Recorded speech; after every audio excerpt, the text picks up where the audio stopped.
आज तुम्हाला मी सीता आणि गीताची स्टोरी सांगणार आहे. सीता आणि गीता ह्या दोन्ही मैत्रिणी, या दोघींनी ठरवलं की आपल्याला स्विमिंग शिकायचं आहे. थिंकिंग ब्रेनला तर ते आवडतंच, नवीन नवीन गोष्टी शिकणे. बदल म्हटल्याबरोबर इमोशनल ब्रेन लगेच ॲक्टिव्ह झाला. त्याने फिअर ऑफ फेलियरसुद्धा जागृत केली आणि निगेटिव्ह गोष्टीलासुद्धा मॅग्निफाय करून टाकलं.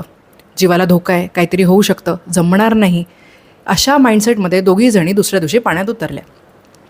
सीताने पोहायला सुरुवात केली, तिच्या नाकातोंडात पाणी केलं, तिच्या सगळ्या निगेटिव्ह गोष्टी तिला आठवल्या आणि ती लगेच पाण्याच्या बाहेर पडली. गीता मात्र रोज पाण्यात जात राहिली. 5व्या दिवशी, 10व्या दिवशी, 16व्या दिवशी तिला पाण्यावर तरंगायला जमायला लागलं. तिला बघून गीताला वाटलं, अरे मला जमलं नाही, काय प्रॉब्लेम झाला आहे, मी पुन्हा प्रयत्न करून बघते. पण यावेळेला ती पाण्यात उतरताना मागच्यापेक्षाही जास्त निगेटिव्ह माइंडसेटनी होती, कारण एक अनुभव तिला चुकीचा आलेला होता. पुन्हा ती पाण्यात उतरली, पुन्हा तिला भीती वाटली, कारण पुन्हा नाकातोंडात पाणी गेलं. यावेळेला मात्र ती जेव्हा बाहेर आली त्यावेळेला तिला वाटायला लागलं, आता हे मला शक्य नाही. मी खूप प्रयत्न केले पण माझ्याकडनं झालं नाही आणि सबकॉन्शियसली ती स्वतःला फेलियर म्हणून बघायला लागली. या उलट गीता पाण्यात जात राहिली आणि शिकली. तिला काहीतरी अचीवमेंट केल्याचं फिलिंग आलं. तिला हे लक्षात आलं की आपण प्रयत्न करत राहिलो तर आपण ती गोष्ट अचीव करू शकतो. फरक काय झाला माहिती आहे? सीताने स्विमिंग शिकायचं म्हणून प्रयत्न केला आणि गीताने स्विमिंग शिकेपर्यंत प्रयत्न केला.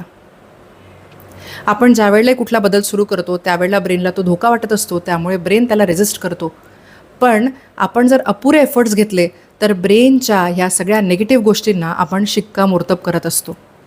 आता सीता पुढे जाऊन आयुष्यामध्ये कुठलीही गोष्ट ज्या वेळेला करायचा प्रयत्न करेल त्यावेळेला फिअर ऑफ फेलियर जी आहे ती हळूहळू वाढत जाईल. पण गीताला माहिती आहे, प्रयत्न केले तर अचीव करू शकतो, त्यामुळे गीताही नवीन नवीन गोष्टी अचीव करत राहील. सो इथे जो फरक आहे तो विनर आणि लूझर नाही आहे. It is just lack of consistent efforts किंवा इनॲडिक्वेट एफर्ट्स. पण माइंडला खूप मोठा मेसेज जात असतो. त्यामुळे एखादी टास्क आपण ज्यावेळेला हातात घेतो ना ती पूर्ण करायला शिका.